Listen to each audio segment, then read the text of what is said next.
I'm told 90% of people hate what they do. I don't understand that. I try to do the same things over and over that have been successful for me. What you just said right there, that formula, it applies to anything, on anything. It's not just business, it's life. And I'll never forget this.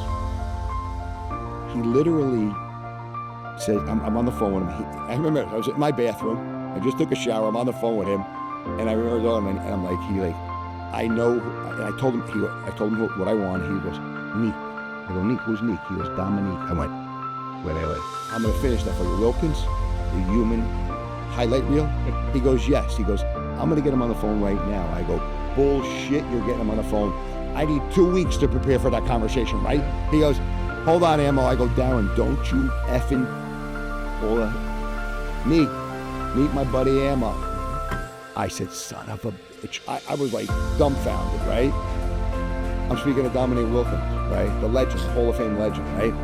We did a deal on a handshake right there. Done. He was in, all in.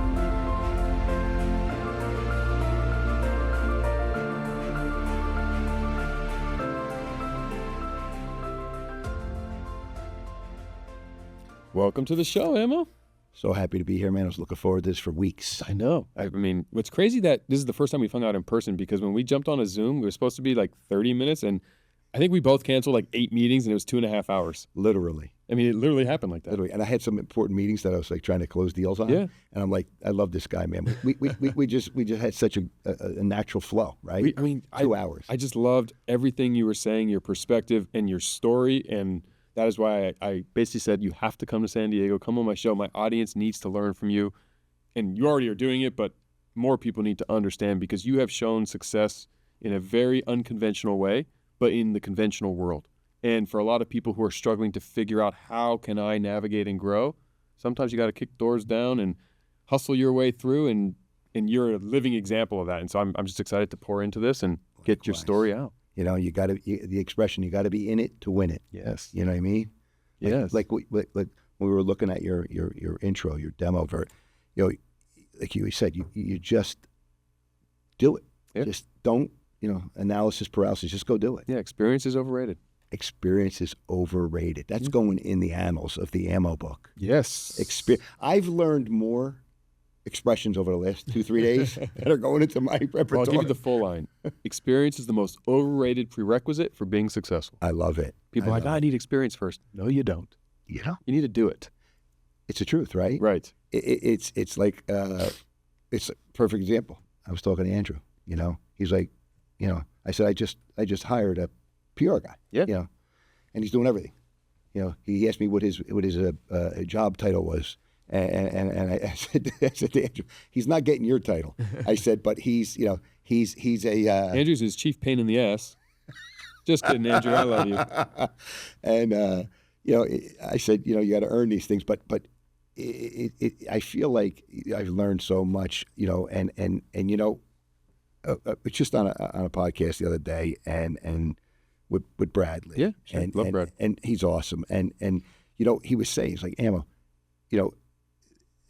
the new advertising is exactly what we're doing. And it's what we're doing right now. This is the now. Like, the old advertising's done. Even for the big guys like this, even private equity and hedge funds who like are bigger institutional guys, they're starting to see that they have to go down this road. Mm-hmm. So guys like you have such an impact and are so influential that I think it's one of those things that it's almost all-encompassing, that people have to get their message out. And again, living with the 2 Ps. You're being guided by your principles. Yep. And being led by your goals, but being led by your purpose. Mm-hmm. So I've learned a lot of expressions the last 2 days I'm going to put into the repertoire. I can't wait to read the book. Hey, listen. Yeah, it's another story for Darren. Yes. And that's what we met through, our mutual amazing brother from another mother, Darren Prince. So, and one of your partners, and one of the nicest, greatest humans I know. So thanks, Darren, for the intro. Yeah. And thanks for coming out, man. This is going to be good. So I want to jump right in. Let's do it. Because we get to wrap after the show's over, and I want to pour into our audience and get your knowledge and what has allowed you to dominate. And I have an assumption, but I'm going to test it. Being that you came up through martial arts, and I believe athletes, and not just people who are extremely athletic, but people who played a sport of any kind, what you learn from the sport translates to so many areas outside of it. Did you and can you associate your success and your dedication through the career in martial arts to what you've been able to accomplish outside of it, or is there not as big of a correlation? First of all, it's a great question and a great observation on your part. I think, all my successes come from the martial arts, the discipline, the 3 Ds, discipline, dedication, and desire. And I feel like, and I say this all the time, look, I meet people in the private equity hedge fund space, and they're like, I say, I'm a martial artist before I'm anything. It's made me what I am today. And without that, the way I grew up was crazy. Like I grew up in Newark, New Jersey, which is kind of like Brooklyn. Okay. It was heavily influenced by, a certain type of person, and it wasn't always positive, and martial arts got me to fight out of that. I literally fought my way out of that poverty. And so for me, it's a direct correlation. Yeah. I'm still training 55 years later, pretty much my whole life. You're fit as can be. I try to be, I try to stay in shape. I try to train every day, even if it's a little. Yep.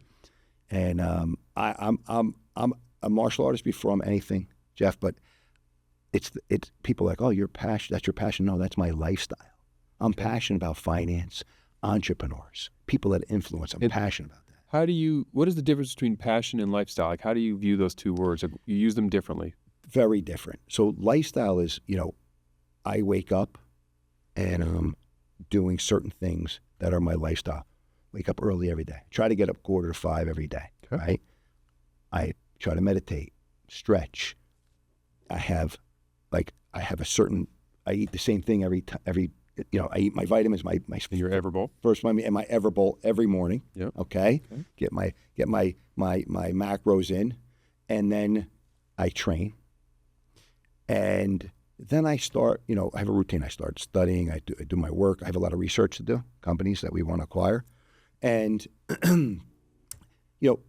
later on in the day, I'll meditate. I'll stretch. At nighttime, I do the same things. That's my lifestyle. Okay. The martial arts mentality, right? And it's not what people think. It's not violence or aggression. It's the opposite. Mm-hmm. It's trying to be peaceful. Seek balance, be loving. The first 50 years of my life was all about combat, fighting. I said the next 50 years is all about love and peace. You know what I mean? Sure. So that's lifestyle. Passion for me is really the purpose. Like I'm passionate about my purpose. Like you are with Everbowl, with WeBuild. That's your passion, right? That's fun. We're fortunate. We get up and we get to do things that we love. Mm-hmm. I'm told 90% of people hate what they do. I don't understand that. I'd be heartbroken. I wouldn't do it. I wouldn't do it. I'd change gears so quickly, right? So I love what I do. That's my purpose is my passion. So I love investing in people, right? I love, say I invest in Everbowl. I'm investing in Jeff Fenster. Mm-hmm. He's integrous, solid, crazy hard work. Super tall, massively built and shredded. Yes. Okay. Killer. Yes. And he's got a work ethic like no one. He's a serial entrepreneur. Like I love that. To me, like those are people that are changing things, right? So I love investing in people. And I found with all of the professional money and all of my experience having raised private equity for myself and been part of helping others, all the real investors, you always bet the jockey, not the horse, right? Because 100%. So many entrepreneurs make the mistake of thinking it's the idea. Ideas are a dime a dozen. It's all about execution. And you could give a bad idea to a phenomenal operator who can execute, and they will turn it into something. And you can give the greatest idea ever to a bad operator and watch it fail. Jeff, you just said pearls of wisdom, my friend. I mean, that is the truth. You know, speaking of Darren's father used to say to me all the time.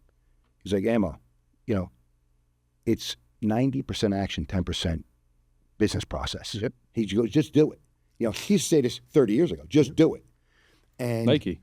yeah, and to, you know, to your point, you know, I feel like, you know, your passion should drive you. You live by your principles, Yep. right? You don't break them for anybody. Those are the rules that you live by, right? But your purpose drives you. Yeah. You know, like I have a lifestyle that I follow. It has rules, which rules for me. I don't think there's any rules to follow. You make your own rules, but for me, right? I have to live by like Bushido, right? And not like certain things, you know. And but the purpose drives my passion. I couldn't wait to come here and meet you, see Everbowl. Like, you know, this place is awesome to me. I love it. I know how much I you know, without knowing, I know, because I've done so many businesses, right? I know what it took for you to create all this magic, you know, and you're touching people, you know. So that purpose of being socially conscious to make investments that are going to have positive impact on communities, society, the world. And that really is my passion. Sure. You know, I love cool people. I love innovative people. I love that person who doesn't know much about a field and yet learns about it and masters it. You know what I mean? So to me, you know, I mean, without flipping the script here, how much did you really know about food before? Nothing. Nothing. I still don't really know anything about Burr. But you got 100 locations. Yeah, because and this is not a political comment, so let me preface, in no way, shape, or form, this is not even an indication of where I fit or sit on this ideally, but you hear a lot about this phrase, the rich get richer, or the lucky get luckier. And when my kids make some version of comment about that where it's unfair because this person always gets blah, blah, blah, and I always say, well, before you judge the result and the outcome of what they're getting, have you looked at what they're doing? Do the rich get richer because they're doing the same behavior that got them rich the first time over and over again and the others aren't?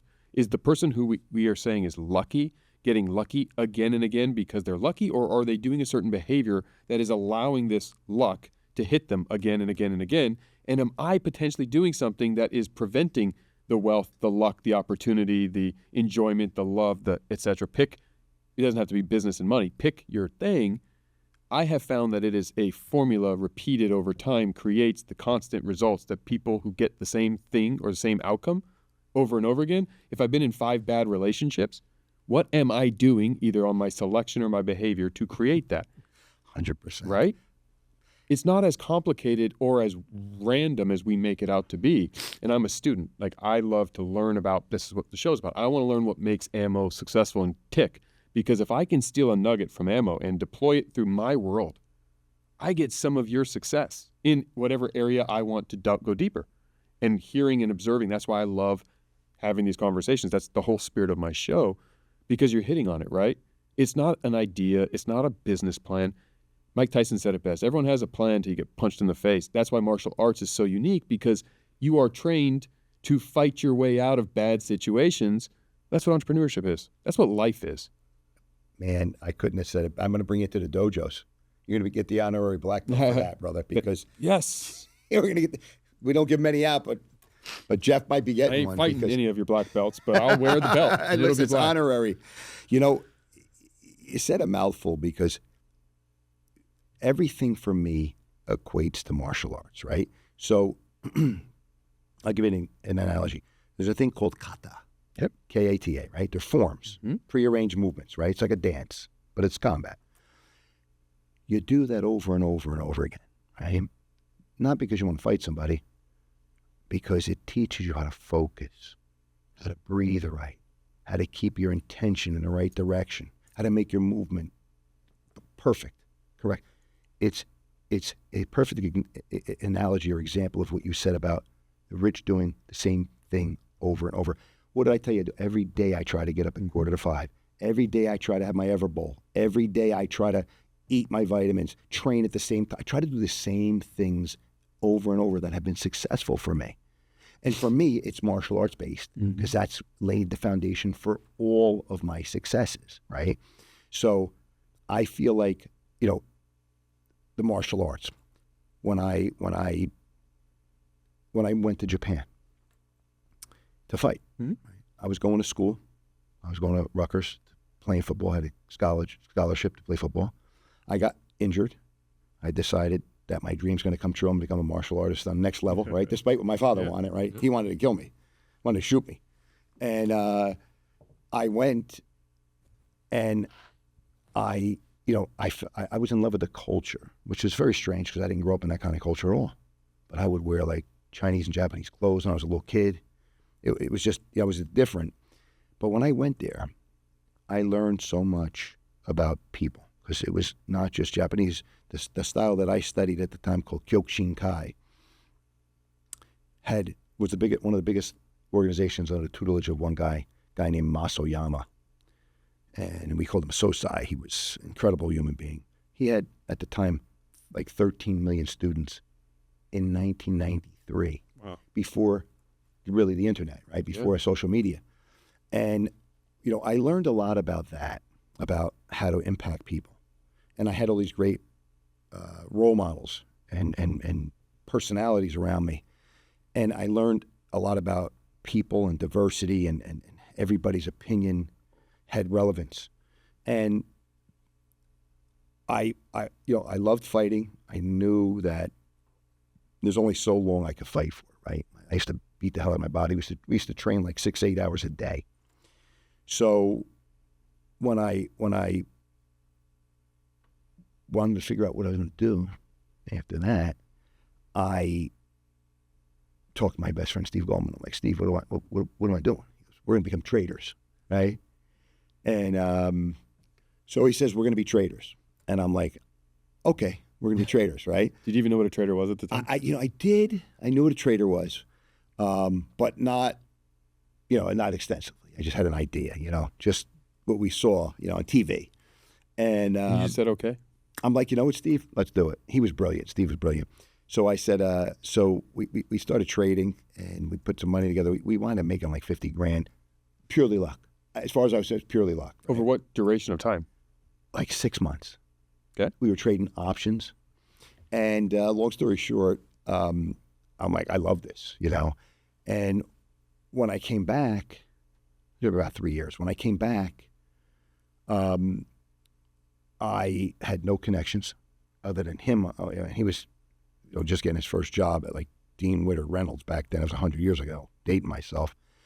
And I winded up sneaking onto the exchange of the Mercantile Exchange, New York.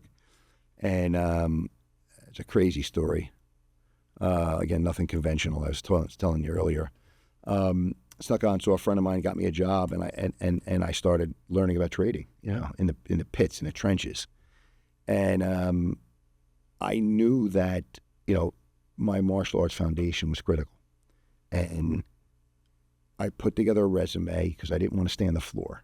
I knew it was limited. I always wanted to work for the big guys, the hedge fund guys, right? It was like a dream.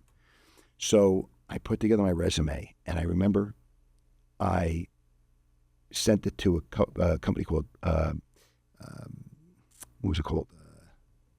One of the big FCMs. I just said it to you before. This is what happens when you get punched in the head too much. It'll come to me.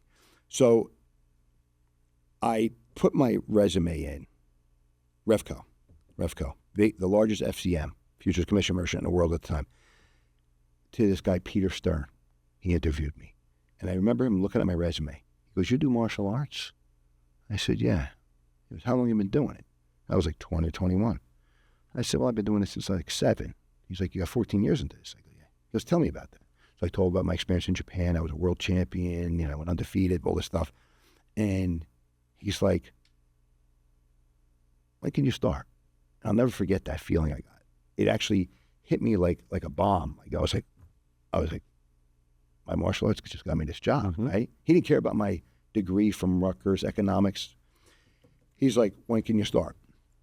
I'm like, I could start tomorrow. And that is I'm going to pause your story for a second, because that right there is the example of why experience is overrated. It's the way to predict future results is to look at the formula that goes into it. And if you just talk about your experience in a specific field, well, the needs of the field could change, right? Because if you were a marketer in the 90s, you were not doing social media. And if you were a marketer in the early 2000s, you weren't using AI. And if you're a marketer today, you're not going to use whatever we're using 10 years from now. So I can't predict if you're going to know that as well. But if you can showcase, I was a world champion in martial arts, then what does that tell a employer, a partner, an investor? Ammo had a goal. He worked his ass off. He overcame whatever obstacles were necessary. He stayed dedicated to it and consistent, and he got the delivered result. If I can bundle that up and apply it to something new, Ammo's going to be successful. Again, a precursor for success. It's huge, Jeff. Another pearl of wisdom. That, what you just said right there, that formula, it applies to anything on anything. It's not just business. It's life. It's a relationship. It's a friendship. It's getting in shape, losing weight, whatever it takes, whatever you focus on and apply that recipe. Yeah. And that's why when I say it's easy, but it's hard. The day-to-day of what you have to do to become a world champion, extremely hard. Most will never get there. But to know that if I wake up and I follow this formula, I will give myself the best, highest probability of result, and I will be the best I can be at it. Very easy to do. Everyone can figure it out. I want to get in shape. You can go find a workout program. Easy to find. The commitment to do it every day when you don't feel like it, very hard. 100%. It's interesting. I read a little quote the other day from Jeff Bezos. He was talking about something along the lines of, entrepreneurs, right? How they quit on the 4th day. But if they stayed one more day, that 5th day might have been a turning point for them, right? Where some blessing would have came around and all their hard work and perseverance would have paid off, right? Like you just said, staying steadfast, focused on a goal, right? And I think that's what martial arts has taught me. Yeah. Hone in, like laser beam focus, whatever you want, right? And I did the same thing when I came out of the hedge fund business, went into private equity. It was laser beam focus. And do me a favor, for some of our audience, I mean, a lot of them know, but what's the difference between private equity and hedge fund? Okay, so we'll start with hedge funds, right? Because that was my beginning, right? So I was in the hedge fund space probably 16 years. Sure. Hedge funds are funds, pooled investors' money, that generally speaking, traditionally invest in commodities and equities and bonds. So that has expanded, but generally they are investors in a lot of them are traders, right? They're in and out of things. They hold them, some hold them longer term, but it's a trade. It's quicker. And in fairness, to elaborate a little more, the idea of the word hedge in there implies not as much upside, but not as much downside, that they're determined to reduce some of your exposure and risk and lock in a more guaranteed return. Is this fair? It's fair in the thesis of the word hedge fund. In the thesis, okay. Right? That's the big caveat to our discussion right here on this piece. Hedge funds traditionally would hedge their position. So if they had a long position, let's use corn. They had a long position in corn, they would hedge it in the futures market, right? These other derivatives of the product of corn, they would hedge it. So they would sell the futures, right? Because they had the actual corn, and they would limit their loss by doing that. So would that be, as an analogy, I bet a lot of money on the Chiefs to win the Super Bowl, so I also made a secondary bet with someone else to win that the Eagles are going to win the Super Bowl? 100%. So now that's a hedge. Exposed a little less? That's a hedged bet. So traditionally they weren't even, it was to really mitigate risk, hedging, right? Because the word hedging comes from the commodity business, right? Hedging, it could be gold, could be silver. You hedge something. But let me ask this question. If I'm going to hedge, why not just bet or invest or risk less to the amount that I'm comfortable to be exposed? Great question. Very perceptive question. It's because, say you're a farmer. Yes. You own this farm. Yes. This is what you've done for 2-3 generations. Yes. It's what you do. It's how we make our living. We really can't not bet on the corn or, the wheat or the milk, right? So the only way to mitigate that risk is to hedge it in futures and options. So they take these opposing positions on their actual product, their position, what they own, and they take that. The futures were created for that. So they hedge it that way. That's the traditional reason hedging started. And my first cousin has his own hedge fund, and I remember 20 years ago when he started it, I asked him that question, and he basically said the same answer. And it was fascinating because I know when I speak to a lot of people and I say the word hedge fund, a lot of people don't really understand what that means. Even in this day, it still has a cliche to it, right? Yeah. It's a mystic, it has a mysticism. It's really not that mystical. Yeah, because the common belief is the hedge funds hedge to make their own money and scrape both sides. Nowadays, and it's not necessarily true. No. Now, can it happen sometimes? Sure. Absolutely. But it's not the spirit of what a hedge fund is. No. Sometimes people will put a hedge on, and by chance, luck, they make more money on the hedge position than they do on their So, hedge funds are that. They take positions. A lot of smart guys will hedge, right? Their position. I'll give you a perfect example. I traded for a company called Rand Management hedge fund, but we had Soros money just for the short side. Mm-hmm. We were like his hedge for his positions. Sure. He knew we were short the market all the time. Short, obviously, meaning that you're making an investment that the market is going, or the individual equity or commodity is going to go down. 100%. You make money if it gets worse. 100%. So we had a small part of his portfolio, sure, right? And they would do what they would do, but we were kind of part of his hedge. Yeah, the don't come line and craps. Exactly, 1,000%. So that's hedge funds, which I loved it. It was very exciting in the late '80s and the '90s when I did it. It was very exciting. It was like being a rock star, being in that business, right? Private equity is much different. Equity funds have many facets, especially nowadays. But traditionally, when they came about around, and that was about the turn of the millennium, by the way. It's a new. I don't know if it's new anymore, but newer. Yeah. A couple of dating decades. both ourselves. Yeah, I do it all the time. Yeah, your audience is going to laugh. Private equity is for us and for most people, even our partners out here in Cali, Cyprus. It's very similar, concept. That's where we're partners. But you look at company. Here's a simple thing. I go by the principle of what I've created called IM, investment analysis management, right? And not in that order. But IM's a simple thing to remember. I look at the person. So Jeff Fenster comes to me, he's like, Ammo, we're going to put up 1,000 ever bowls. Well, I would love for you to look at my company and invest in it. So I meet you. I fall in love with you. This guy's a solid guy, integrous, hard worker, entrepreneur, doesn't stop until the job gets done, right? Yeah. Focused. I'll look at you as a person. Where's his heart lie? Going back to our first discussion for 2 hours. I fell in love with you. The kids. I remember when Connor came by and said hello to you, right?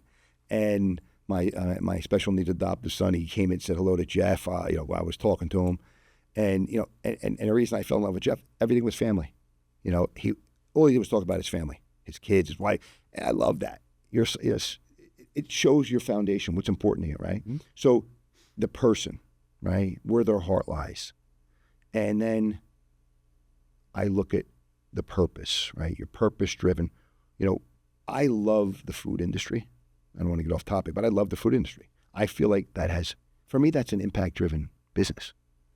What's nicer, more intimate than us sitting down, breaking bread, having a dinner, chilling, just talking to each other, shooting a breeze. Well, what I like about it, and it's there's only two things that I have found that are involved in every culture in the world from the time you're born to the time you die, and it's food and music. They sing songs, every birthday, happy birthday, whatever. Food and music is how people have congregated together across millennia, and regardless of where you happen to be born, race, gender, identity, whatever. It's true. It's primitive. Yeah. It's tribal. Yes. And we all have to eat every day, and we usually do it in some form together when we can. 100%, right? As busy as we are, you still want to be with your people, right? So I feel like I look at the person. I gotta love them as a person. I gotta love them. I won't do it unless I have to really like the people. Like my partners get mad at me. Yeah. Like, Emma, that's a great product or service. I'm like, but nah, I don't really. Life's too short to work with people you don't like. Exactly. Right. So then I look at, I look at, I analyze the company and then management. I feel like private equity is more geared towards that. It's an analysis of a company or a potential company, what impact it has, what the potential for the growth, right, the scalability of it, and then you help manage the company, right, whatever way you do it. Everybody's different, right? And that's one of the reasons I partnered with Cypress. These guys are in the trenches, managing companies. They're in there, where I just did investments and then help them guide the scaling. I like being in there. I like being in the trenches. So I feel like that is such a big deviation from hedge funds, right? Yeah. So hedge funds are like trading, But you're not involved in the company. Yeah. That's the big difference, right? Where you actually have, to some degree, unless you're a really big private equity fund, where you're buying publicly traded companies, right? You're taking big positions in them, and then you go in. This is a much more intimate thing where you can buy a company 5, 10, 15 million and scale it up to hundreds or billions. But your hedge fund could invest in Domino's Pizza and have no involvement day to day, and you own it in the stock market, and your private equity firm can invest in Everbowl, and we can have weekly conversations and have reviews with our management team and leverage your brain power and your expertise, and you're actually having a seat in the car during the journey. Is that well said? Having that influence. Like I was doing a fireside Q&A in Manhattan for an investor base, all like uber high net worth and a lot of funds of funds. And I said to him, impact is not always what you think it is. I'm not talking about just the people out in society. I'm talking about the owners of a company, impacting them. A lot of times we'll get involved in a company where they're having a dispute with their family members or their partners, right? And we go in and resolve that, hopefully amicably and peacefully, right? And now we just brought a family that achieved this great success together, financially or influentially, yet they fell apart in the process at the seams. They don't even talk to each other. To me, that's horrible. I'd rather have been broke than go through losing a family member, right? Over money or business. So that influence is equally as powerful for me, So getting involved, like you said, I get involved in Everbowl. I get to talk to you once a week, twice a week, and we have these great conversations, right? And I'm learning from you, like you said today. Hopefully I'm giving you some nugget, right? Mm-hmm. The pearls of wisdom that you're spitting, influences me. At this point in my career, I don't have to do it. I do it because I love it. It's fun, man. I wake up and I have fun every day. And, the kids say to me all the time, why do you work so much? I said, because I'm not working. Mm-hmm. I'm having fun.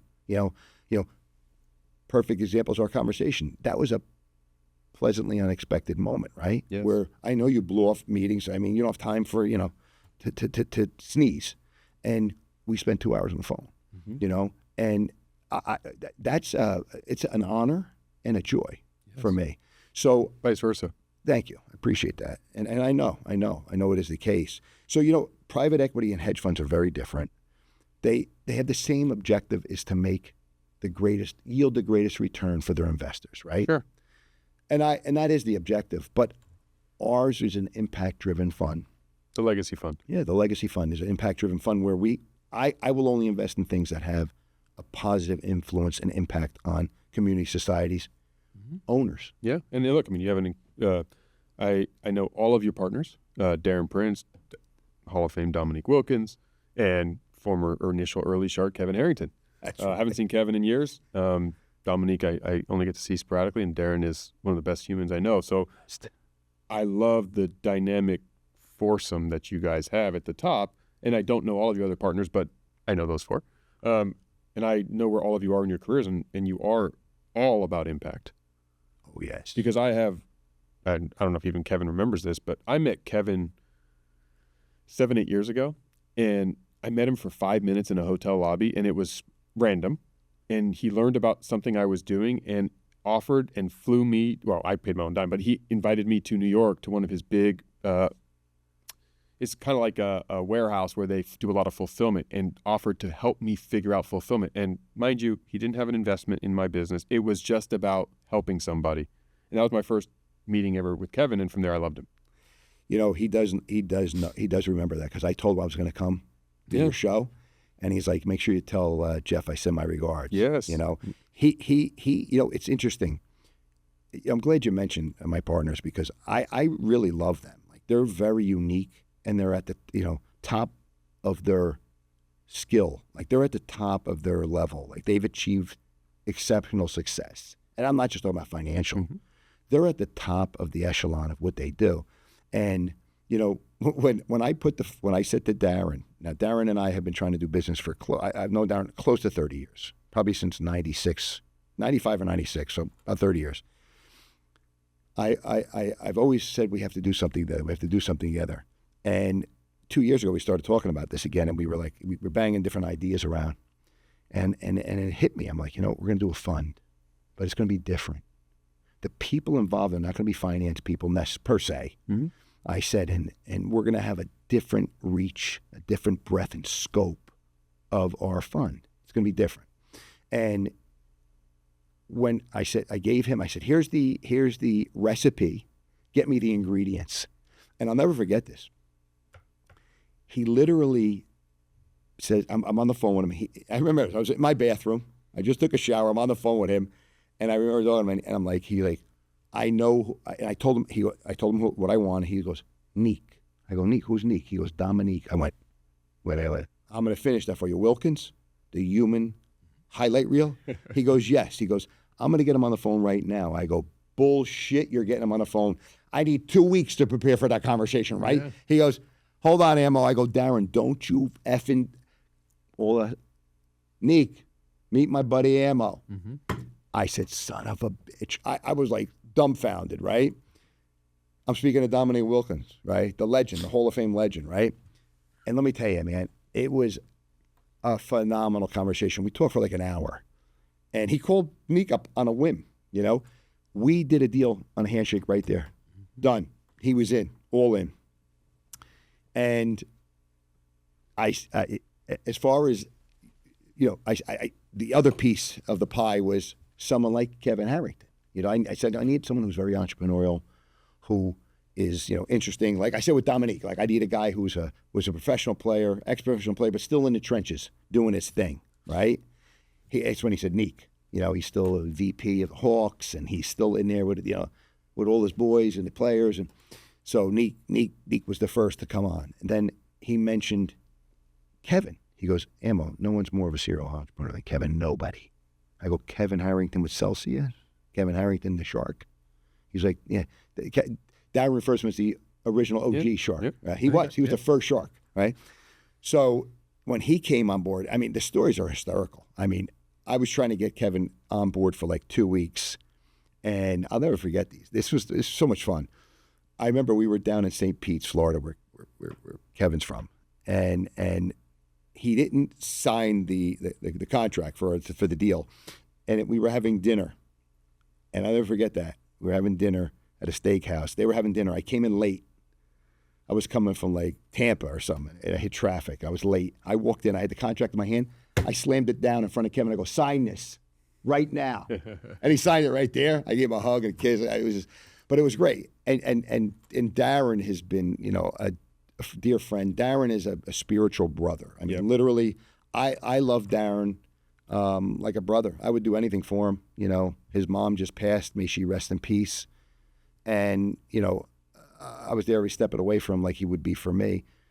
Darren Darren's come so far. You know, when I met him, we could spend a whole podcast just on the stories of me and Darren. I kid you not. Well, I did a whole episode with Darren on his own stories, and we're doing another one, so I believe it. He's got, so, you know, he and I started. I got to tell you this, too. I've had tears and cried in 2 episodes, and one was his. I'm telling you. He kills me. He chokes me up. This is every day, though. You know, I get so focused. You talk about that martial arts focus, right? I get so focused on my craft, right, that when I call him, I'm all business. Like, I'm 1,000% business. he starts talking about some guy he met in a Uber who he's putting into one of his aiming high. You know, he scholarshiped this guy in, you know, who had a drug problem, or that he'll start making me laugh about something we did 25 years ago, right, in Hawaii. And, you know, in 1997, we flew to Hawaii. Darren used to do this event every year in Hawaii with the cards and all the memorabilia on the Big Island. And I'll never forget this. We were going there to do a deal with Magic Johnson, with Magic, with Irvin. And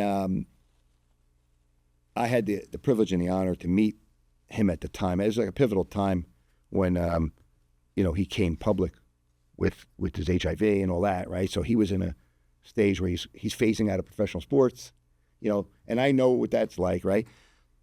I remember having breakfast with him at the Ilakai Hotel about 9 a.m. And he impacted my life that one day in a way that is still impacting me to this day. That's close to 30 years, 28 years ago. He told me, I said, you know, Magic, what do you do now that you're retired? Like, I remember when I ended so young. I was 21 when I ended my career, professional fighting, you know. I said, and I didn't have that transition of that downtime to get myself in trouble like a lot of athletes do. I went right into the hedge fund business, you know, and it was the closest thing I could do to fighting without fighting, right? It was mental strategy and tenacity and you know, he started telling me about everything. He was like, Amo, I work. I go, what do you do for fun? I work. What do you do for, you know, pastime? Work. Everything was work. So he applied everything he had in successes, again, full circle our conversation, about what he did for his craft of basketball. He just piled it back into business. And he told me he got involved with the Lakers, right? They allowed him to come in. Mr. Buss let him come in. And then he parlayed that. And he told me, Amo, he goes, I'm going to have a sports empire one day. He told me everything he said back then. This is the 90s. Has come to fruition now. The guy is dominating. And it impacted me because Darren, I met him with Darren. And then I saw Darren go through these phases, right, where he got involved with drugs. And I was very opposed to that. That's another story for another day. But I seen Darren rise up on this stellar, almost like being a celebrity himself, right? And nobody prepares these guys, these celebrities, for their fame. They don't get prepared for this stuff. Sure. So all of a sudden, it's not even the money, it's the fame, because now everybody wants something from you because you're special, right? Right. They want. And they lose their way. Darren lost his way and buried himself in drugs. And I'm going to give you a perfect example of that. Irvin had a keynote when we were out in Hawaii that time. It was for eBay. And I said to Darren, I go, Darren, Irvin's going to give you a plug when he's up there. I want you front and center so everybody sees you and you get accolades. You're just starting your business. He was just starting. It was like a year or two. Irvin was Magic was his first client. Only client. But not at the time, but he was his first, right? I'll never forget this. Magic calls out, and my main man, Darren, my manager, and Darren was nowhere to be found. Nowhere to be found. And I'll never forget that because it made me aware of how aloof he can be. He hated the spotlight. And for him to go through his transition and everything he's done to come full circle, and then 28 years later, I say to him, we got to do something. And boom, the Legacy Fund was born. Yep. In large part because of him. He gave me all the ingredients. And I think the Legacy Fund's very different because of that reason. It's got such a broad scope. I mean, so you don't have an ideal niche. You're looking for companies that you believe in, founders and operators that you trust, love, and can get involved and have some sort of impact and purpose. 100%. I've always liked tech, fintech. We're investing in AI. Sure. Right now. I love it. It's exciting. As scary as it is. Very disruptive. Very disruptive. I like disruptors. Yep. I love food. I've done an analysis. You know, food has one of the highest probabilities of success, and people don't believe it, in private equity. people think of small business, a lot of them go out of business. Going back to the SOPs, Everbowl is successful because you put SOPs, standard operating procedures in place. Well, and I didn't treat it like a chef. And you right? like a business. Yes, it's a business. It's a business. And you showed me the studio where you come in and train a franchisee, right? And they go through this process. Again, that success process, right? Getting up every day. The Magic, doing the same things every day, right? Magic Johnson. Everybody successful does the same thing. And I feel like when I'm around these people, I love food. Mm-hmm. People who are into food a lot of times are passionate about food. You may not have known a lot about food, but something drove you to the food thing. But sure, I love health food because I'm about health and wellness and being the best version of myself. I couldn't get it. I saw opportunity, and I love acai bowls, and I love superfoods, and I love smoothies, and so I do love the product. Yeah. I never thought of myself as a chef or wanting to own a restaurant, but I still don't feel like I own a restaurant. I feel like I own a system of delivery of superfoods into people's lives in a way that allows them to consume it. And it's the fuel for I'm in the fuel business. You're in the fuel. I love it. I'm in the fuel business. You're fueling people up. I'm fueling people to be the best version of themselves. And think about how many tens of thousands or hundred thousands of people that you touch every day when they come in. Sure. And every time someone has an acai bowl and you're touching them. Well, that's why I try to tell my staff. I'm like, 100% of our customers who consume the product should be healthier as a result because it's good for you. Right? Absolutely. I'm not selling cigarettes. I'm not selling something that is potentially, the fast and the fried, where we know the science is out. Now, it doesn't mean I'm not judging anyone who does, and I'm not saying I wouldn't do something that does, but I get to have 100% enjoyment of the fact that I'm not doing this. I don't chase money. I don't chase those things. Yeah. So it's not a matter of chasing. And one of the reasons that I'll add to where we talked about formulas and what makes people successful again and again, it's that repeatable thing. But the other part is it's not work, and they love the process of what they're doing. They love going after these goals, and that is why people who don't have to work and are Magic Johnson and are still worth, he's a billionaire and he still works his ass off. And people go, why would he do that? Because he loves what he does. And purpose, and life is boring if you don't have purpose, right? So it might not be in business. And some people, it's like, hey, I don't want to do that. I want to play on my guitar and create music in my living room. That's still purpose. Because I could still 100%. ask why one of the lead singers of one of the biggest bands in the world who's worth a fortune still plays on his guitar all day on a Saturday because he loves it or she loves it. Passion. Purpose. Right? And lifestyle. And lifestyle, baby. Principles. I love food. I love that business. The food is a business. So how many are we opening in New York, Amo? How many Everbowls are you buying in New York? We have to sit down. I learned about a story. Hold on. I need a contract. I'm going to do a story about how Kevin Let's sign the deal. We're opening Everbowls in New York City. Let's do it. I want to. I tell you, I think. See, I learn from my guests. And your guests learn from you. Trust me. I'm walking out of here with pearls of wisdom. And 100 Everbowls. And 100 Everbowls. We got to double it. We got to double the size, baby. There we go. Exponential growth. That's right. Scale up. Velocity. And you know what I would love about an Everbowl is what you just said. It's healthy. Yeah. To me, like I eat, my lifestyle. I eat healthy. Yeah.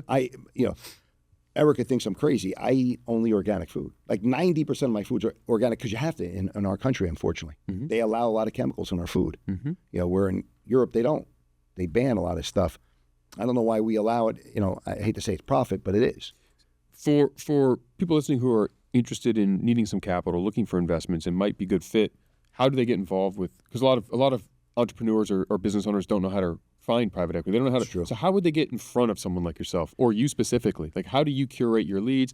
And if you could speak to them and for deal flow for yourself, but obviously it's a full-time job going through deal flow. What would you recommend? What is the way to stand out and get the legacy fund's attention? Well, our website was done well. It was done by actually Kevin Harrington's group. All right. I feel like if you go to the website, I have, there's like a launch pad or the little thing on there where you can go contact us. You can give us a call, and that's thelegfund.com. Okay, thelegfund.com, and you can contact And we're going to us. put it in the bottom. By the way. So legacyfund.com. I said the leg fund. You can contact us there. You can hit me up on social media. All right, James _Amorosi Instagram, and you can DM me. But not just to get you though. Like I guess let me What rephrase does it take to get in front of me? Well, let me phrase it, because you probably get 1,000 leads a month, that tens of thousands. What is the one thing that someone who wants to stand out a little bit and get in front of you that would be a trigger for you to say, I'm gonna take a look at this one. Let's give a nugget to the audience. Great question. The people who are tuning in to learn from you, let's even if it's not with you, just something that when I see, like, you did martial arts, you're hired. Like, what would it be? Okay. So I will look at somebody who has sacrificed everything to get to where they are. And in a quick glance, I can tell. It's hard to tell sometimes, but I can see how much passion they put into something. So if a deal comes across my desk, right? I look at deals from 2 p.m. all the way out to 6 or 8 p.m. as I was saying before, Yeah. right? Every 15 to 30 minutes. I try to talk to every person. If a deal comes, if it's strong enough to get on my plate, it's got to that part, it's been vetted. Yep. I'll have a conversation with that person, and if their story, if I feel like they're passionate to the point where they will give anything and everything to make that successful, and I'm not talking financially. They I'm burn their talking boats though. everything. I have to see someone who's dug in, who is in a deep front stance, dug in, who will not take no for an answer, will call me 10 more times after if I say they're not really what I'm looking for. I have a company right now that I've invested in. I'm going to see them tomorrow. That woman, can I say the name? It's your relationship. Zen Food, right? Zero Effort Nutrition. Yep. Okay. They make food and deliver to your doorstep meals. Sure. The woman Mariana, who is the CEO, I met her, I think through Darren. I think it was through Darren, like about a year and a half ago. She's been pursuing me relentlessly. I'm like, it just doesn't really fit into what we do. It's too small. It's just she's been pursuing me. Jeff, I mean, this woman has been pursuing, and she's a very, very, the most genuine person. Like she's been pursuing me for a year and a half. And finally, like a month ago, I'm like, she's like, Ammo, really, you're just a perfect fit for our company. And we really want, and I finally just said, you know what? I think we can make it work, And that kind of conviction and passion, it's hard for a year and a half. I'll bet on that every time. Every time, right? Yeah. And I know. Water gets through everything if you give it enough time. It will, like Bruce says, be like water. Yes. Right? Be like water. One of the best water analogies before we get to rapid fire, you could take 1,000 gallons of water and dump it on a rock and it's wet. I can take a dropper and drop it on a rock and never stop, and one drop will break the rock. 1,000%. Because it never ends. That drip, persistency, like you said earlier. Yes. That everything, when you gave that great you gave about 5 pieces to success, right? Doing the same thing, doing it. The one that stood out the most was consistency. Mm-hmm. That dropper, consistent drop, will penetrate that rock. I don't care how strong how strong a rock is if it gets hit with that water. It's a drill. It's going to get drilled. And because it's a differentiator from a matter of convenience and a matter of necessity. If I need to do this thing because this is so important to me, yes. I will do it until I get it. If I'm trying it because I saw an opportunity and it's an easy lift and that's the dumping of the water. And that's why the lucky, the rich, the families, the people who invest into their areas where they have proven success in any area of life, they win again and again and again because they only do the things that they love to do. And that's why if you're doing something you don't love, you're never going to make the results you want. And sometimes it's like, well, what I love to do doesn't pay me. Well, if you're doing it for money, then you're also not going to get there. So you've got to find a way to earn an income doing something that you're passionate about. And it doesn't have to be I'm not passionate about owning a restaurant or a construction company or my payroll. I'm passionate about building companies. 100%. The fact that it's in those industries is less important to me. Yep. So I found the part of the process that I was passionate about. And you're in with it. And that's what you have to do, even in a field that you don't love. Find the parts of it you do love, or find something else that you can do that you love parts of it. And it's anyway. So I'm going to get yelled at with time because, like our last time we hung out, we just don't know how to stay on the clock. I'm a yenta with you. I know. We're going to have to do this again, too. But we're going to jump into rapid fire. Let's do it. So you're going to stare into camera one. Okay. I'm going to ask you 3 questions. You're going to get 30 seconds or less. First thing that comes to your mind. Okay. What's the fastest way to lose an investor's interest in 10 seconds? Ask him for money immediately. If you could go back to the trading floor with unlimited money, what's the first move you'd make? I would buy 10 stocks that are focused on things that I'm passionate about. And what is the largest financial myth that too many people think is true and you wish everybody knew wasn't? You don't need a lot of money to have a lot of success. You can start small and scale quickly if you do it efficiently and really think about a plan of action. I love that last one. It reminds me of the famous quote, if you give me 5 hours to cut down a cherry tree, I'll spend the first 3 sharpening my axe. Amen, brother. Not my quote, but I love that quote. That is awesome. Right? Yeah. Because so often and young Jeff used to just go start whacking the tree. 4.5 hours later, I'm barely there. The other person sharpened it and knocked it down in 30 minutes after the axe was sharp. There's something to be said for that. Right? There's something to be said for that. Yes. I'm going to have to bring you into the fund. You got the pearls of wisdom. You know what's funny? A lot of guys who are entrepreneurs would be great private equity guys. Sure. Well, a lot of them, I think, turn into it, right? They do. A lot of guys. I mean, I love the idea. I mean, I've raised a lot of private equity for myself, multiple funds. I have, Sharia Private Equity is part of Everbull today. They've been with me since 2018. Aaron has been a mentor. I mean, he hasn't known much anymore because he got to cash out and make a nice return, but he's still involved and he's a mentor. He's an advisor. I learned so much, but he's the founder of Yoga and Frus, right? And he's got 1,400 frozen yogurt shops all across the world. So it was a natural thing. So I get the power of that. And I help and invest in a lot of companies. I thought about private equity one day. I need to better understand. I don't want to just ever be a check. That's not interesting to me. I want to be in the seats. I want to be on the journey. Like me. That's what I like about it. But not all private equity does that. No. And that's what I love about the legacy fund, because I've had private equity that gives you a check and then makes you pay them for all their ancillary services, but the individual who I did business with, I never see again. Never see again. That's why smaller private equity funds, Mm-hmm. 50, 100 million. Yeah. Ours, right? Yep. 100 million. Those kind of funds are much more immersed Yes. in the business, in the entrepreneur, in the person, the founder. Mm-hmm. But you're another partner, which, Partners. yes. We're not just investors. You get a big one, the big one. Sure. BlackRock and all. They're investors. They're institutions. They're institutions. Yeah. And it's a machine. Yes. I'm not saying anything wrong with that because those guys are. They're wonderful. They're incredible. If you can get involved, but they're not going to help a 2-year-old company that's doing $1 million or less in revenue. There's a lot of those that need access to capital. 100%. Well, how many guys come to you? Just you, All the right? time. People. A great idea, or they have Probably get 25.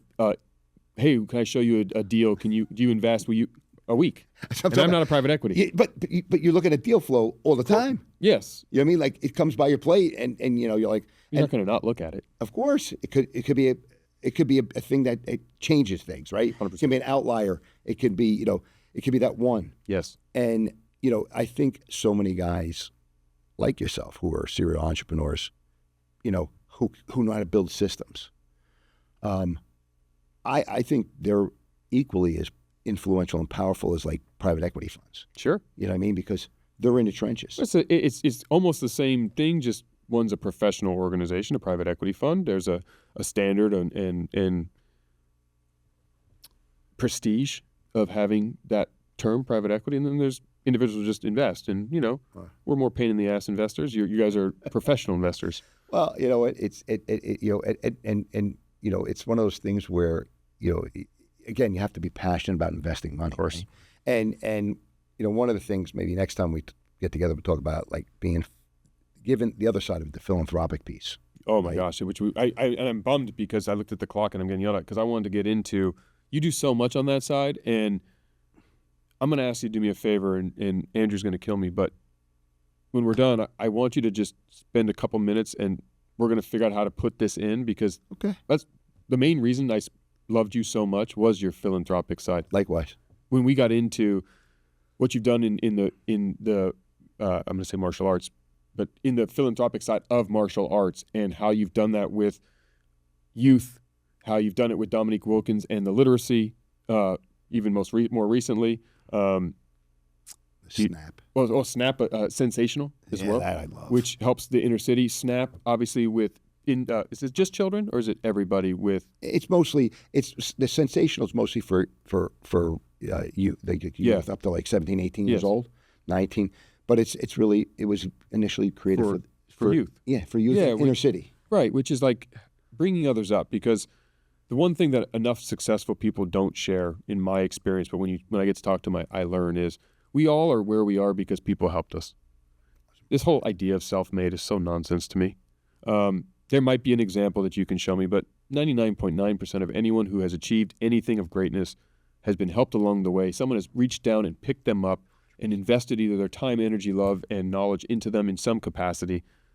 And I feel like we all have an obligation to do that, and everybody should do that, because everyone is successful at something. If you're a great mom or dad and you can help a young adult who's now about to be a parent for the first time, you should. And those kinds of things. And because you've spent we didn't do it. I apologize. I didn't get into the part that I loved about you the most, because I was just, like all things, we just rambled together. Yeah. But you are so philanthropic, and what you do across so many sectors is a showcase of who you are, which is why the term legacy fund to me is so apropos for you. It's not just a fun name. Like, you are about legacy, and you are about leaving that impact and helping as many people, and that is my favorite attribute about you. Appreciate that. So Dominique came up with the name when we talked about, like helping the athletes. Yeah. The legacy fund. He goes, It's wonderful. I said, we need a name. He goes, Emma, we already said it. The legacy. Being legacies. The human highlight reel does it again. And he does it again. Boom. There you go, You know what Dom. I mean? I love it. I'll end with one fun Dominique story. So Darren and me and Dominique, we were trying to coordinate a time, and Dominique was like, how about this date? And Darren goes, Dominique, that's your wedding. You're getting married that day. I'm going to be with you. And he's like, oh, you're right. Like, that was how into moving stuff forward. Neat. Like, it was just a cool moment. It was like, He's like that with we'll do it everything. the next week. Yeah. He doesn't care. Just let's get it done. Well, he was so fired up. Yeah. He's so passionate, and that's why he's Let's get it done. Amo, you are an inspiration.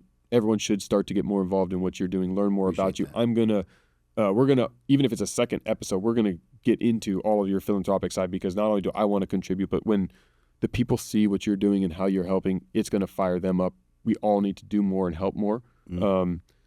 If you watched the Eagles win the Super Bowl a few days or weeks, whenever you are watching this, or months ago, my favorite thing that I saw, from the head coach to the star quarterback, Jalen Hurts, who won the MVP, to Saquon Barkley, the running back, to the owner, every single one mentioned about the group of guys on that team and how they're all about helping each other and leaving egos at the door and doing what's best for the team. Amen.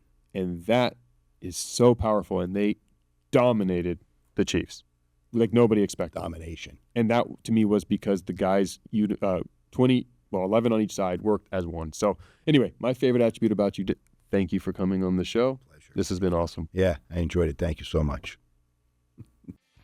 Hey everyone, first I want to thank all of you for tuning in. And if you guys haven't heard about my new book, Relationship Bank Account, click the link in the show notes or search the title on Amazon. This book is packed with all my secrets to success in both relationships and life.